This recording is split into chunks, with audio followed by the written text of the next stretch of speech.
De ce nez émerge la farce, la comédie. C'est un cap, c'est une belle entreprise que d'inviter le Chaland à pénétrer dans l'univers d'Edmond Rostand. Désormais, Bergerac épouse Cyrano en ce lieu. Ce n'est pas un musée, c'est une expérience. On va basculer côté public, c'est-à-dire dans la salle, ici même, côté on va dire, technique dans les coulisses, côté maquilleur, etc. Et on va codifier, en fait, on va apprendre à connaître et comprendre comment un personnage se met en place.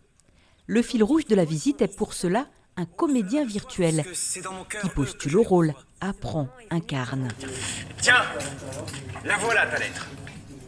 Entre deux extraits, le public évolue parmi des objets, des écrans interactifs, autant d'outils parfois ludiques, toujours didactiques. L'écriture, je me suis mis à la place justement d'un visiteur qui connaîtrait Cyrano juste de réputation, c'est un héros de théâtre, c'est juste un personnage de fiction. Et en fait non. Et je me suis dit non, ce n'est pas un personnage de fiction, il a existé. Il y a eu Edmond Rostand entre-temps, qui a créé cette merveilleuse pièce, qui en a fait un personnage de renommée internationale, qui est entré dans l'imaginaire mondial. Parmi les premiers visiteurs, l'association Les Amis de Cyrano. Ils attendaient depuis 20 ans un musée.